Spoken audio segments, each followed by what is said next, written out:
let's see what we can do about getting this show going. So one of the things that we were going to do, we were originally going to sing this song to you. I don't know if you've heard the song, I'm the Greatest, about this little boy who was going up and he threw the ball up and swung at it and missed and threw it up again, swung at it and missed. And he said, I'm the greatest, and he threw it up again and he struck out.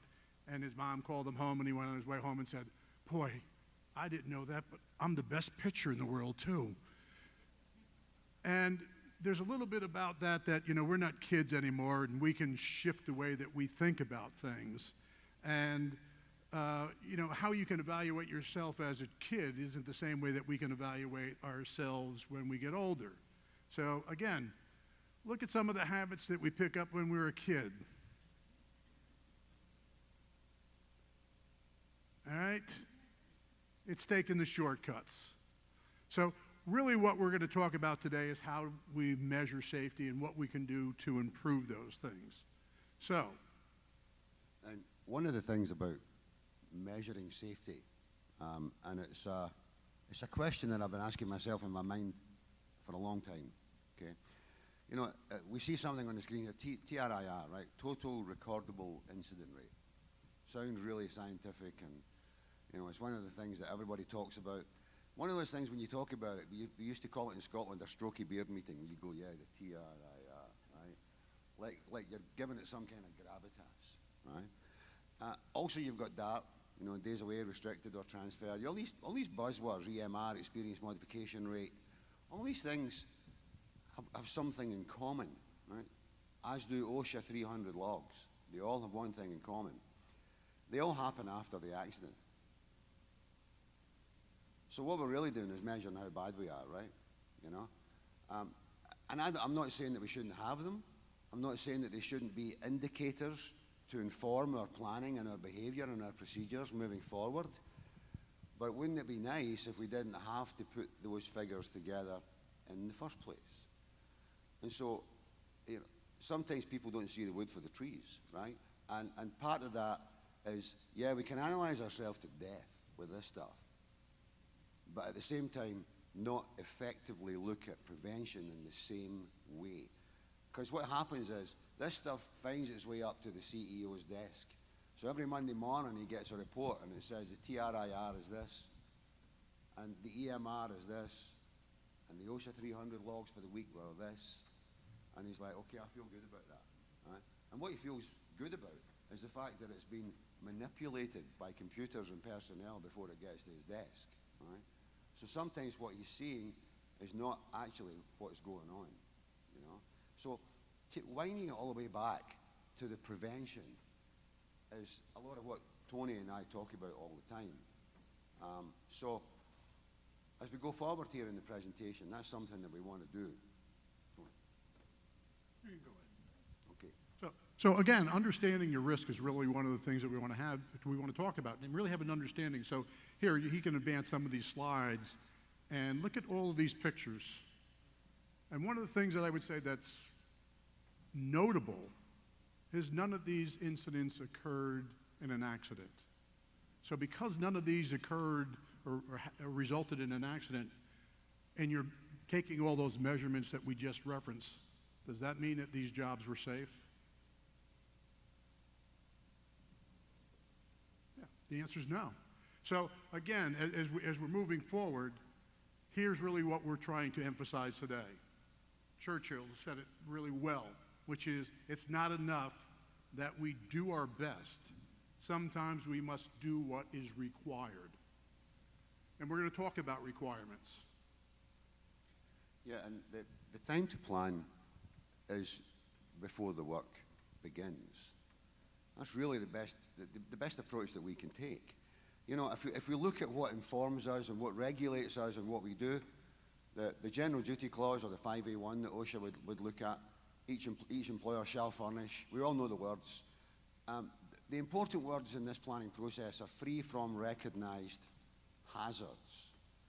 And then when we go to the definition of the competent person, that person, according to OSHA, must be capable of identifying existing and predictable hazards. And secondly, to be completely competent, it has to have the authorization to stop the work and take corrective measures. And then the qualified person requires to successfully demonstrate his or her ability to resolve problems relating to the subject matter, the work, or the project. And all of that plays into planning. So for me, this is the one slide that if you're going to take a picture of and try to grasp is really the main point of this presentation. And that's talking about a safe use plan. And a safe use plan really is a systemic approach to safety. So you're looking at this, and we're going to talk about some of these bullet points in more detail as we go through the presentation. But you're looking at this, and it starts with a risk assessment. And that includes doing equipment selection, making sure that the sites are proper, identifying potential hazards. Then you need to look at that you have trained personnel. So if you're going to go over there and you're going to select the appropriate equipment, you need to make sure that those people are qualified to operate that equipment, are qualified to install that equipment. Then you're looking at the maintenance, inspection, and repair of that equipment during the life of the project. You need to look at the safety of other people who aren't involved directly in your employment, the general public. You need to make sure that the equipment isn't used by unauthorized personnel, people who are not qualified to be using it. You may have site-specific requirements that go outside your normal rules and regulations. And then we have this new thing that we have in the MEWP standards, Mobile Elevated Work Platform standards, that says that you need to have a trained supervisor who's going to monitor, supervise, and evaluate the personnel on an ongoing basis. So it's great to have a plan. I mean, I've seen lots of great plans that sit on a shelf and no one uses them, no one references them, especially the people who are using the equipment. To go out there and have the point of implementation is really critical. And then if you're involved with any type of risk management at all, I will tell you that if you don't document it, if it's not in writing, generally it didn't happen. So documentation is a real critical part of all your safe use planning. And we're going to talk about these elements. And I think when we look at the world of risk assessment and planning, you know, here we're looking at stages 1 through 6, okay? Now, just running through these very quickly, identifying the task to be undertaken, sure. Selection of the equipment and the tools for the task, assessing the risks associated with the task, identifying the control measures, rescue from height if required, communicate the results. And what's interesting about those steps is if we go back to the definition that OSHA placed upon us of a qualified person, you kind of need to be qualified to select the right equipment because you've got to know what you're doing and what you're using. You need to be qualified to assess the risks associated with the task. You need to be qualified to identify control measures that will eliminate the hazard or reduce it to within finite control levels. And you obviously need to be qualified to make decisions on how someone would be rescued from height. So again, if you go back to that picture that I showed you before, which was really critical of all these components, look at what was on that risk assessment, has all of its other pieces. So in order to do these things effectively, you need to be able to understand all of the components to those. So we start out with the job survey, identify all the risk. So again, you know, when you're looking at it, I'm saying, what am I going to be doing? I'm going to be building this building. Well, part of building that building, if we're talking about selecting this equipment, incorporates a lot of other tasks that are involved with that. So we have the equipment application, the inspection of the equipment, training of qualified personnel, maintenance, repairs, and safe operation. So again, the primary task, which is building this building, or you can go and say the primary task of using a mast climber or a mobile elevated work platform doesn't stop with, okay, I selected it and now my job is done. You have to make sure that all these pieces are in place. Identify all those tasks and the hazards associated with them. So there's obviously some new potential hazards that are out there with COVID. We didn't want to go through any presentation without mentioning COVID. So again, here's one of my favorite purchases. So this is really great at giving you social distancing. So just a tool for you to be using. We don't want you to leave without some action step. Oh, just as a point, Kevin and I, we work together. So here's one of the ideas that we came up with. he's frugal and engineering, so we've kind of put this together too, that great toilet paper shortage, just to give you another idea of how you can work together. You can also recycle it, just pedal backwards.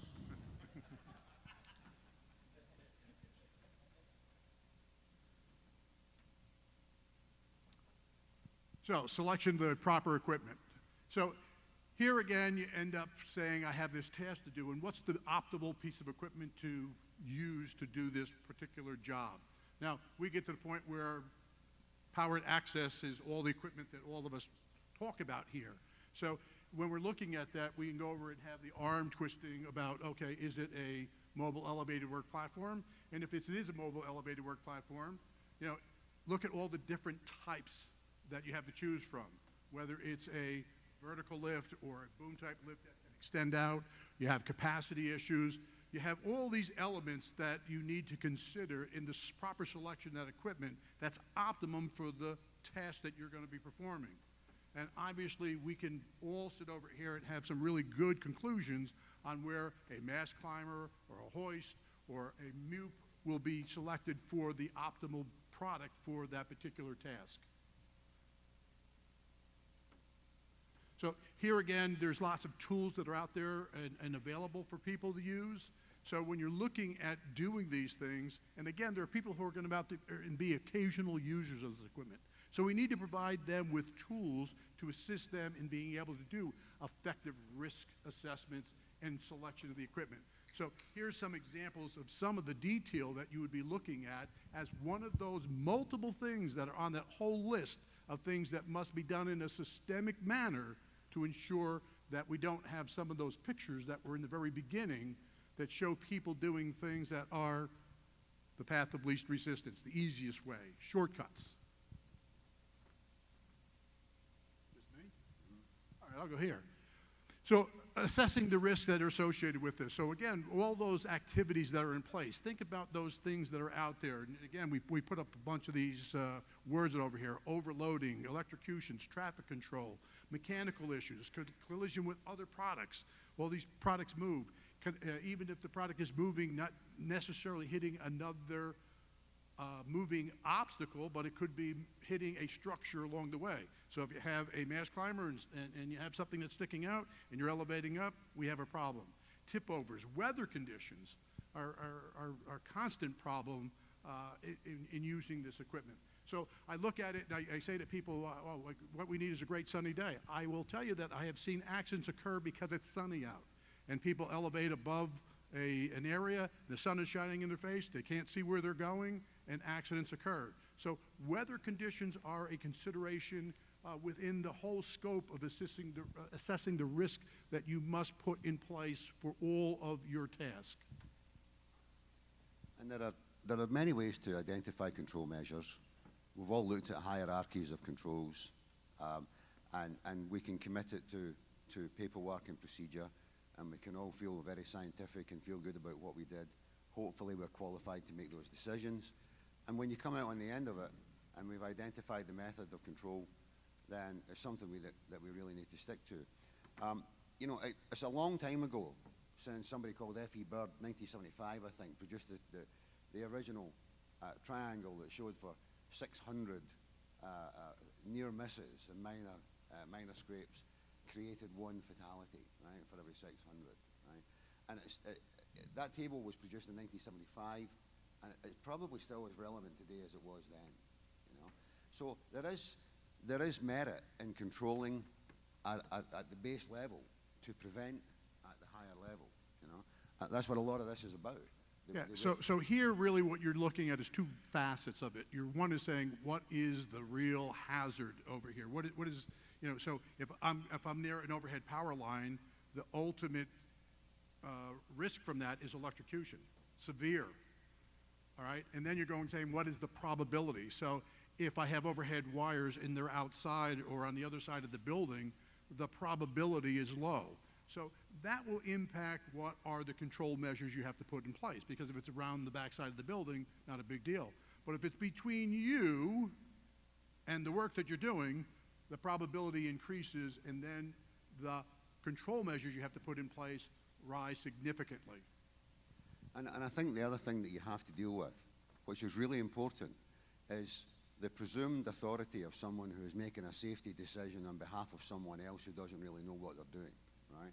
And I use this example here where the arrow is pointing to, obviously there's a crane in use, the arrow is pointing to the overhead power lines, which have sleeves, insulating sleeves on them, okay? And you know, I've had this on many occasions. I'll get slightly inexperienced installation crews, and they go on a job and they will say, the general contractor's covered it for me, they've got sleeves on the overhead power cable. And I'm like, okay, you still need to know what the voltage is, right? Because it doesn't get rid of everything, right? It's only going to provide 0 voltage. It's not going to give you 100% protection. There is still a safe distance based on the voltage. And the point behind it really is, yeah, sure, trust, as Ronald Reagan said, but verify, right? If someone is going to go to some length to try and protect you and what you're doing, then it's incumbent on you to make sure that you're taking all the steps that you can take or should take. At the end of the day, as I've told our crews, it's their safety, nobody else's safety. And so the verification of this information, they need to stop and think. And the verification of this information is really important for them. And when they've got a GC screaming down the back, you know, get us done, you know, you're 4 hours late, they still have to make those right decisions. And that ability to operate under that kind of pressure requires knowledge, requires training, and it requires experience. And that's really where all of that comes into play. Now, there's also, and this is just an example of an extra step that you might take, right? If you look at the boom lift, and you'll see the work area identified by the dotted line, and you'll see then that the boom lift is being used 10 feet away from the overhead power lines in this graphic. But guess what? When the boom lift is boomed down, the operating envelope will take it closer than 10 feet to the power lines. And if you're thinking about really preventing the possibility of that happening, you'll look at the operating envelope of the boom lift and you'll position the boom lift far enough away that at its maximum reach, it's getting to the work area, but then the load management system on the unit will bring the boom in, telescope it in, and therefore further away as it comes down, creating or maintaining at least that minimum 10 feet. So these are the extra considerations, an example of this, this extra consideration that you might want to take to exercise more control on the function that you're performing. So again, here we're talking about a term called the safe work procedures. And the safe work procedures are saying, how do I implement that rule that I put in place that I've identified to protect someone from that hazard? So if you're looking at the MEWP standards, and this goes to a lot of equipment, the control measure that we put in place is say, stay at least 10 feet away. All right? So what is the likelihood and what is the severity of how I'm going to protect that? So again, when I'm looking at it, you see that we have a detailed list of safe work procedures that you can create. And honestly, if we had more time, I can do an hour presentation on safe work procedures for this particular item.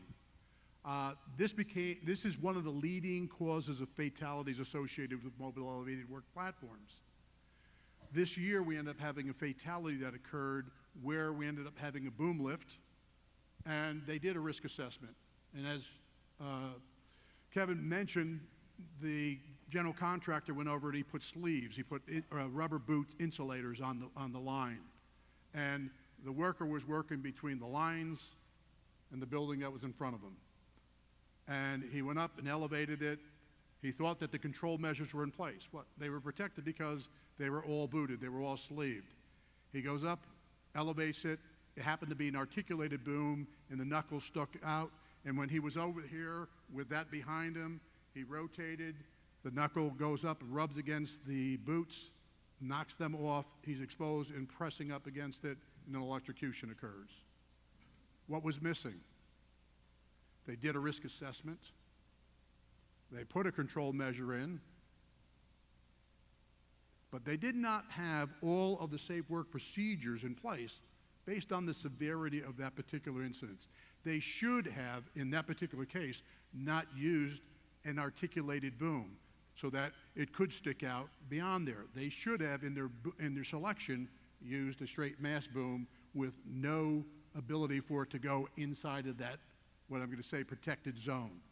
Secondly is, with the risk being there, when he was operating, he should have had a ground person there nearby to identify. And so my point is that there are all these other procedures that should have been put in place based on the likelihood in severity to prevent that from happening.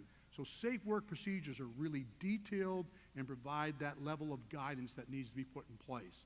So sometimes we go over and said, hey, we did a risk assessment, we identified a control measure, say 10 feet away, and I put up a line that was 10 feet away, and that is not enough of the safe work procedures to protect people from that particular hazard.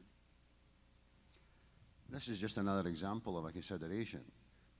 You know, somebody goes and puts a mast climber up on the building, and then 2 weeks later they decide they want to put a hoist on there. Then, well, the hoist sticks 4 feet out the back of the mast climber, right, during use. So the challenge is, you know, the planning of that should have picked that up before the procedures were put in place and before the safe work plan was put in place. To then have to go and retrospectively consider it is not where we want to be. And this happens, the perfect example of this, I get it all the time from customers who use our equipment, and they will say, can you help me? I usually get the call when they're looking at citations or somebody stopped the job, right? It's always the same, right? I'm always asking for forgiveness, right? And I get the call and it's like, you know, the GC stopped us because they've got a 100% tie-off policy. Okay, but you're in a mast climber and there are 4 sides of guardrail on it. So what is it you're saying? Well, they're saying that they've got a 100% policy, okay? Did you pick it up in the contract when you signed it, or did you just look at the $1.5 million you were going to get? Right? And the answer is they probably never looked and saw that the 100% tie-off was enacted on the job site. But the problem with that is that to retrospectively now go back and put some kind of fall protection plan in place is not easy. And it can lead to actually disastrous decisions. So just to go back to what Tony said a moment ago, you know, that identifying all of the hazards, identifying all of the intended control measures, anticipating what possibly could happen and how, takes a hell of a lot of experience and knowledge and training. That's really important. So one thing that is also part of a risk assessment at the end of it is saying there's people who are working in the air, so you need to have a rescue plan, which is part of a risk assessment. Somebody could get stuck up there. And there are details on how to create an effective rescue plan. And unfortunately, the time that an emergency occurs is not the time for you to be figuring out how to do it in a timely and effective manner. So having an effective rescue plan, having people be aware of that, and doing drills. How many times do you recall doing drills on how to get out in the fire emergencies when you were in school? Because I can guarantee you that if that alarm went off and you didn't do those things, trying to follow that type of a plan would not be as effective. And that is really the same case with using this type of equipment. Wow, we have an emergency, what's our procedures, and are people familiar with it that they can effectively get out of there in a timely manner? If someone falls from a boom lift and they're suspended out in the air, you're going to have suspension trauma. Getting them down in a timely manner is critical. So again, having those plans in place is critical and part of a risk assessment, and something that I would say most people do not do effectively today. And I think the other thing to remember about, and this example is perfect, we talked about a minute ago about the hierarchy of controls. If you're on a platform, the intended method of fall protection is the guardrails. That's the intended method. When there's something occurs on a job where you have to deviate from the intended method and you have to think about a solution, then everybody goes to fall protection and everybody talks about wearing harnesses, and they come up with all these buzzwords and they don't know what they mean really. There's a lot of contractors out there who get into a lot of trouble on a job site because they don't know how to approach a fall protection plan on a job site. And the point behind that really is restraint is second in the line, right? So if you're not going to use the primary method of fall protection, the hierarchy of control should then lead you to restraint. Because if you have restraint, you prevent the fall in the first place. Secondly, there's no need for a rescue plan. Yeah? And then if all else fails... There's always a requirement for a rescue plan. There's no need to implement it. There you go. So, you know, understanding the steps and how they should be applied is also very important. You know, and it's not a knee-jerk reaction, as Tony just said, that can happen on a job site. You know, we need to pay due respect to the process here. We need to sit down and think about the safety of our people and how we're going to protect them. So one of the things that happens is we're really good at maybe doing the risk assessment before the job starts. We go out there and we look at the job and we figure out all the things that are in place and say, okay, let's go to work. And if you've been on a job site, which most of you have in your lives, you identify that the job site doesn't always look the same at the end of the job or during the course of the job as it did when you first saw it. So there needs to be planning along the way about the changes that are expected or even unexpected. So you need to be prepared for even those things that are unexpected and make sure that you have a plan in place on the access, preparation, and maintenance of sites. Now, I will tell you that during my career, we have sold scissor lifts to companies who'd never intended to buy one because they built the building around the lift and couldn't get it out when the job was done. Now, they could use it for... Now, again, that may be a plan strategy for you to sell equipment, but probably not an effective one for your customers. So it's just an example of the types of things that can occur that make it more difficult. How many times have you gone to a job site and it's like, how am I going to pick up the equipment that was delivered? Because it isn't as open as it was when the job started. So all of these things are critical on that end, but think about it from the guy who's driving that equipment. And along the way, someone come in and did some excavation. And maybe they're smart enough that they're not going to go over it because it's not compacted. But now the machine has to sit X amount of feet away from where you originally planned, and now they can't reach. So all of these elements are things that need to be part of your consideration about the changes in your site and maintenance of it along the way. And here's another example.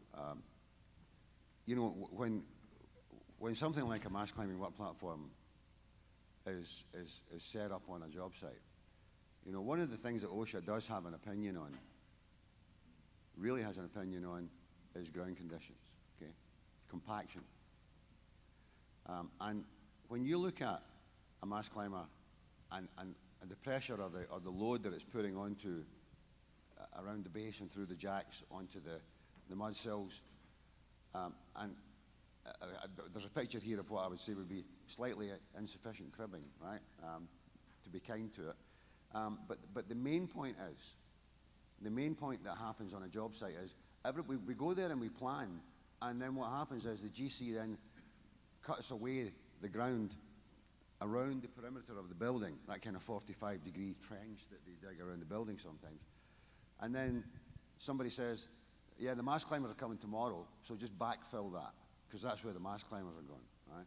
And nobody compacts it. You know? So one of the things that I've really been concentrating on with my guys is to make sure stability can be achieved not just today, but 3 months in, when the unit's still bolted to the structure.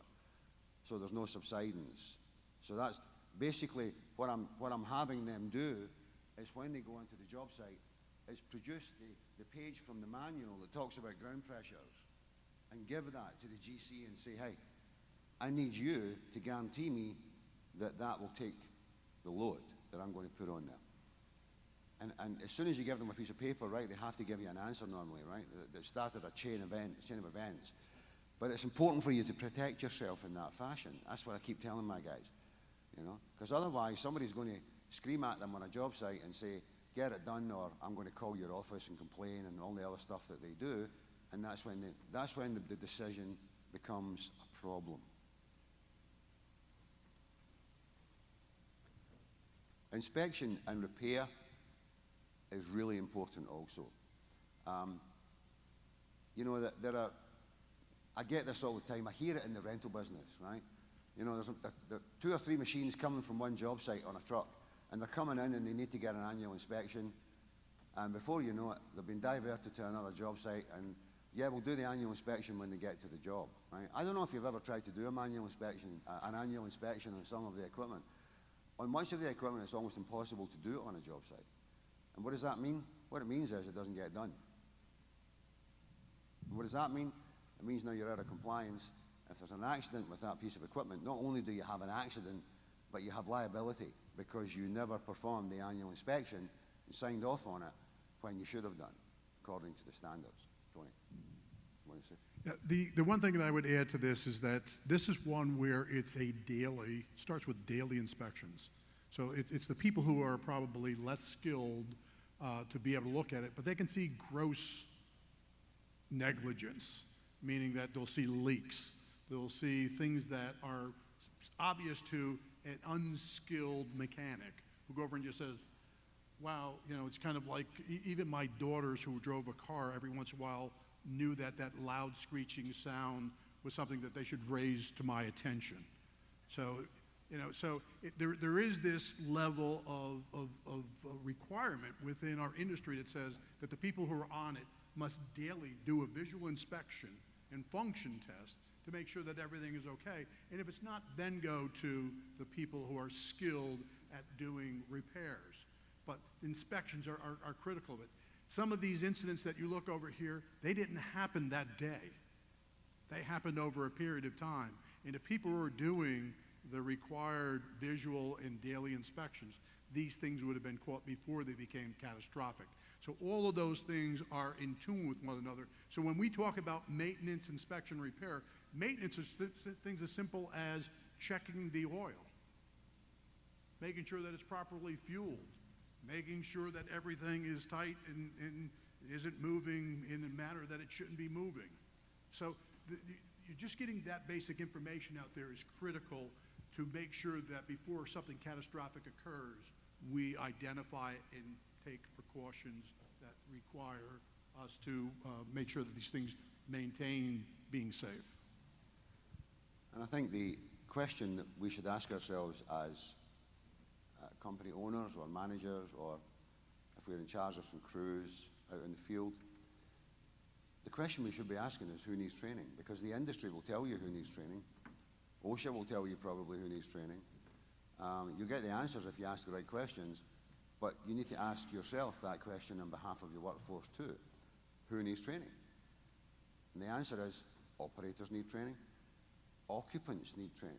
You know, another thing that we tell our guys on the mast climber side, you know, anybody who's in that platform with you who hasn't even been given the basic information as to how to behave safely on that piece of equipment is a liability for you. And sometimes we actually take great delight. I'll get my guys calling me and they'll say, you know, the project director for this job wants to go up in the mast climber and inspect the building, but we don't want him to go up there because he's got an attitude. And I say, okay, we'll just tell him he's not qualified. Tell him he has to go through some training before he becomes part of your risk on that platform. And that's what they do. They will then say, okay, stand here, don't stand there. This load here is a trip hazard. You know, there is a way to behave on a platform, and everyone needs to be aware of that. So this whole thing about I'm not operating it, I don't need to be trained, is not true. Supervisors need training. Supervisors are really important because they use their authority to get things done. And unless they understand the risk of the decision they're making, they're just going to make the decision based on dollars. And that's normally not a good way to go, at least 100% of the time anyway. Installers obviously need training, and service technicians need training. So there's a whole army of people out there who really require to have quality training to perform well in our industry. And there's 2 components of this that are really critical for you to think about. One is training, and the other one is being qualified. So training by definition is the instructions to enable one to become qualified at the task.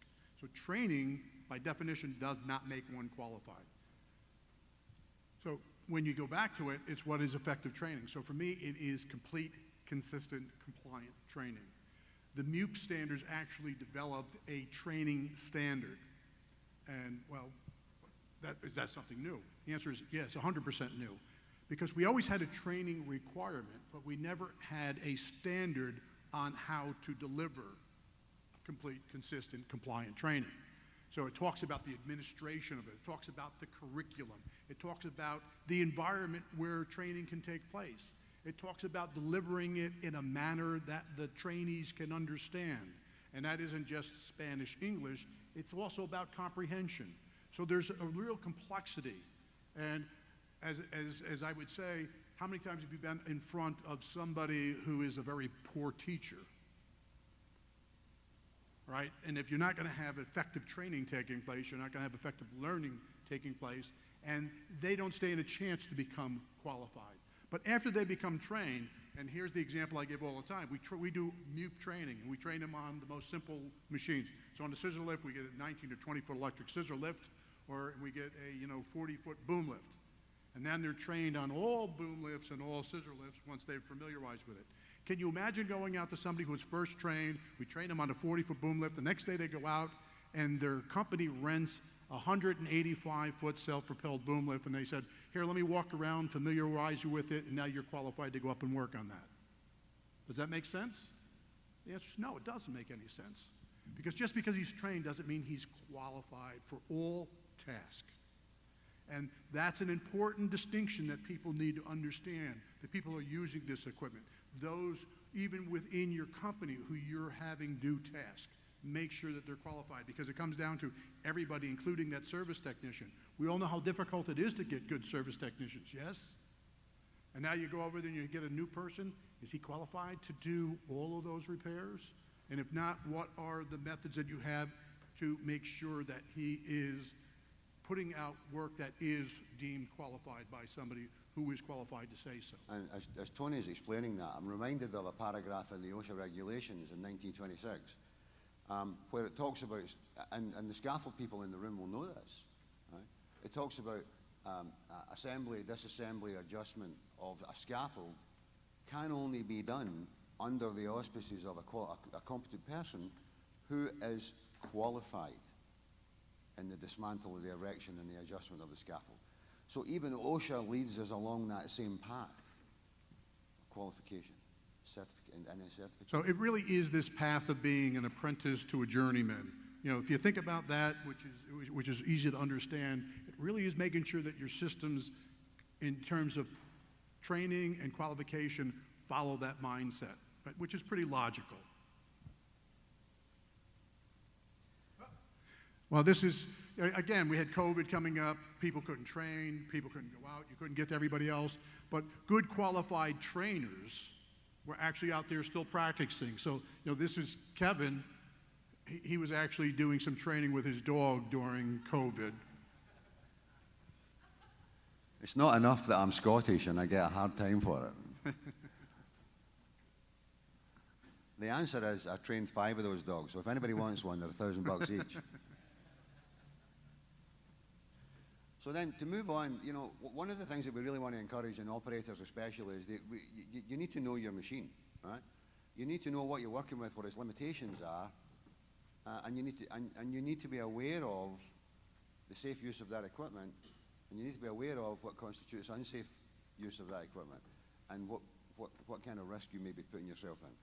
So if you're a manufacturer in here and you think that having someone trained in general training gets them qualified for every other machine that's out in the marketplace, even your own different models, you know the challenge that's here. So while we do general training, you're going to have some very specific components, accessories that go with a particular product that you need to be familiarized. And really, it's most critical to make sure that you have people read and understand the user's manual that is provided by the manufacturer, because that is model specific, and it's about that particular machine and not general to all the information he has. So when it comes to training or retraining, again, there is language that exists in regulation and in best practice that we need to pay attention to. So again, you think about it that you were trained. So once trained, always trained. So I was talking to someone here earlier today, and they said, yeah, I was trained. Oh, I'm not going to point out anybody in particular. But he was saying that I went to SAIA's scaffold training in 1926. I don't know. It was a long time ago. And he says, well, I guess I probably should go again. And the answer is that training is based on the evaluation. And in the standards today, we end up having some very specific language that's in there. The expiration of a valid training period, deterioration of performance, an extended period of time without having hands-on operation, introduction of new technology, involvement in an accident or a near miss. So retraining, again, is something that was always in the standard that said, based on the observation of the employer, retraining would be required. And again, if you're not doing observations, if you're not doing evaluations, when is that going to be re-triggered? And again, now that the standards have some very specific language in them that is written up in front of you, I will tell you that you should really be paying attention to what's in here, because I can assure you that every plaintiff attorney in the world is a reference to these check marks over here. So these are things that are things that you should be thinking about that said, this is when retraining must occur within my company, for my own employees, and for all of my customers. This comes into, obviously these categories come into specific actions. I just pulled out deterioration of performance. Tony just used the example of someone who may have not used a piece of equipment in a long time, practical experience is not sufficient, doesn't really know the capabilities of the machine. And so one of the things that and this is an IPAF informational document, but it's about don't overload the platform, okay? Might seem pretty simple, sometimes not. This is a job I went to many, many years ago, and they were scooping up these pieces of stone in the bucket of an excavator and just dropping them over the guardrails onto the platform. So not only was it 4.5 times overloaded on a platform that has a capacity of about 10,000 pounds at the time, right? But they were also introducing the shock load of dropping those pieces of stone over the guardrail and then onto the platform. And the people who were doing it had been trained a few years before as operators. And for me, that's a prime example of deterioration of performance. It could also be, obviously, an example of we don't care, we just want to make money, right? And we see a lot of that too. But it's a definite deterioration of performance. It's a definite requirement and need for retraining, at least. And retraining, just from a perspective, doesn't mean that you have to train them again. So you don't have to go through the full operator course again. It may be, but retraining could be, again, if we see an incident that's over here about overloading, we could retrain our entire workforce on issues about how to properly load a platform. So you can identify a particular weakness or shortcoming, nonconformity, and train on that. So retraining has many clicks that can be taken into place. So that's why things like job site safety talks are a form of retraining. So when we're talking about retraining, we're not talking about going over there and making everybody be trained as an operator again, going through this full course, but it really are, again, based on the observations and needs. Unauthorized use is another important aspect in our roadmap that Tony pointed to earlier. The prevention of unauthorized use. And there is language here that comes out of the ANSI standards that specifically talks about user shall direct the operator to use the means provided to protect against use by any unauthorized persons. So there's language that already exists.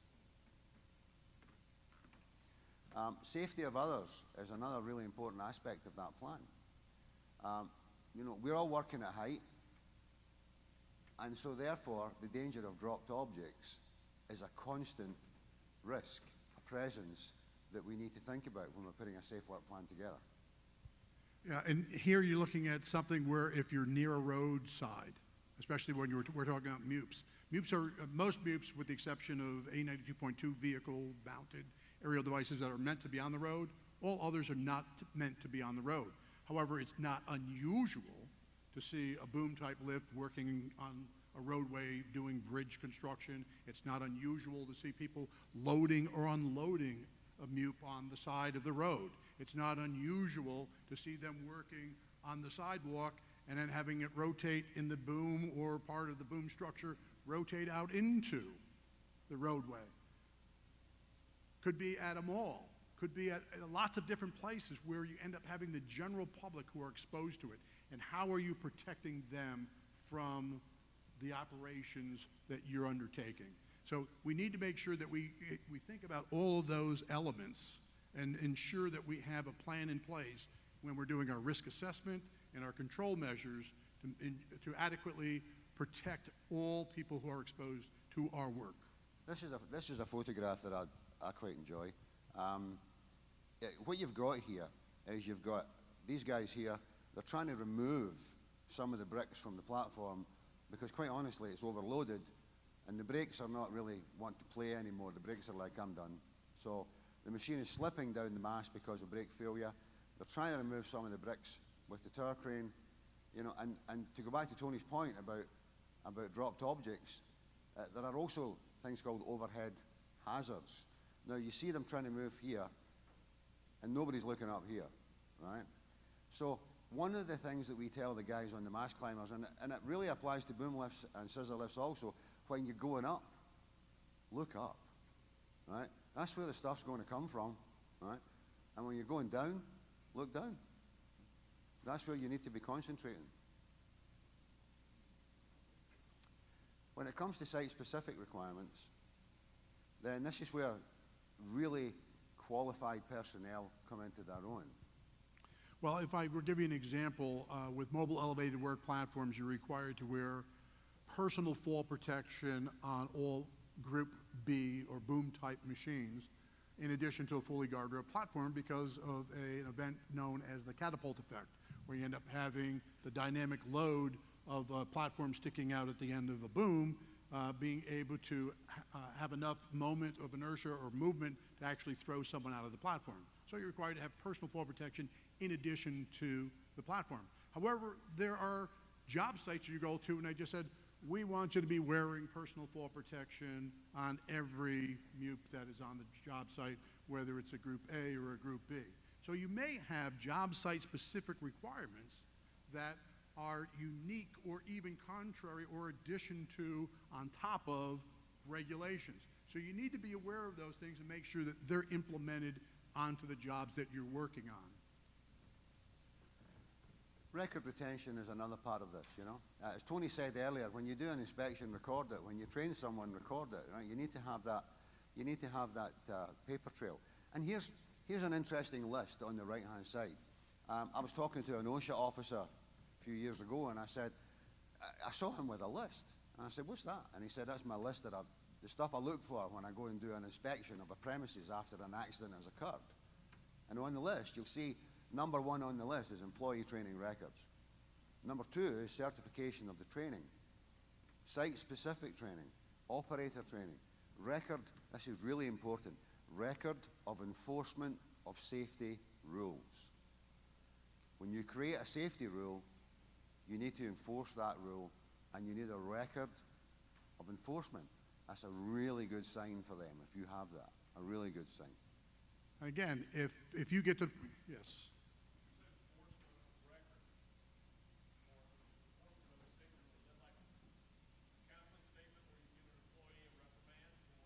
Yes. So I'll give you my own experience. If I went over there and I had one of the guys who was always breaking all the rules, but he was one of my best directors, and I went over and I just kept chastising him 800 times, and 800 times is kind of like the literal more than it should have, and then something happened that was really bad, that is not a good record to have, because I didn't have progressive discipline. So the answer is yes, it is about providing discipline, and that should be progressive. But again, I'm not trying to get into the technical side of it, but just saying that you need to make sure that what you're doing is in alignment with getting the results you want. So if someone is if you're observing them and they're breaking the rules, what did you do about it? And you have to have an effective plan for doing those things. So again, this is kind of a, it's here. Bobby had 4 dimes, Amy had 30 pennies, which kid had more money? It was Bobby. And then they asked him, how do you know? Show me your thinking. And here's the little boy showing him, I think it's Bobby. So this is documentation, but obviously this is probably not good documentation. So even though you have documentation, and this is comical, it really is going over and saying that if it's not valid documentation, if it's not substantive in terms of the results that you're looking to get. So yeah, I do discipline. I wrote him 400 discipline letters saying don't do it again. Not really good. So what, is this working? So what you really want is a series of documents where, let's say, employee A was verbally reprimanded one time. A week later, you've done the same thing. You've got a second document saying, I not only verbally recommended him or reprimanded him a week ago, I would say I don't want anything, but I would tell you that if you're going to go to OSHA or you're going to go to an attorney and you don't have progressive discipline, and again, it's going to go back to that item that we had over here, which is what's the severity of the incident? Well, that's what I was getting at. So again, was, if you get to the point where, we have at some point I show record of taking him off work for 24 hours because he didn't follow the rules. Well, yeah, right. I'm going to write you a letter of reprimand. I'm going to give you a day off. I'm going to give you 3 days off. I'm going to fire you. So progressive discipline. Just to add that, James, I think one of the other really important parts of that, and people get all, because when you're writing somebody a reprimand, sometimes you get a bit, you're either angry with them or you're emotional about it or something, right? And so you write down all the things that they did wrong.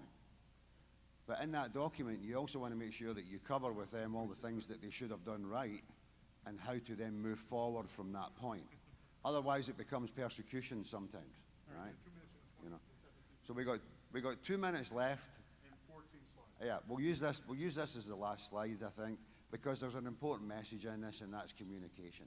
Okay, your salesperson goes to the job site, needs to be qualified to assess all the risk, to put together a price, to bring it back to the office, analyze it with operation people, come up with a plan.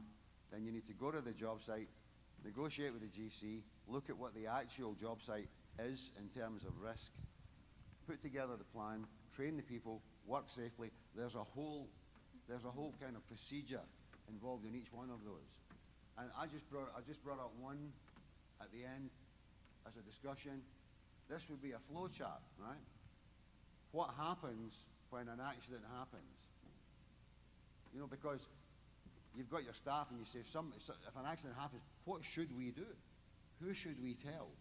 How do we report it? What is our knee-jerk reaction going to be?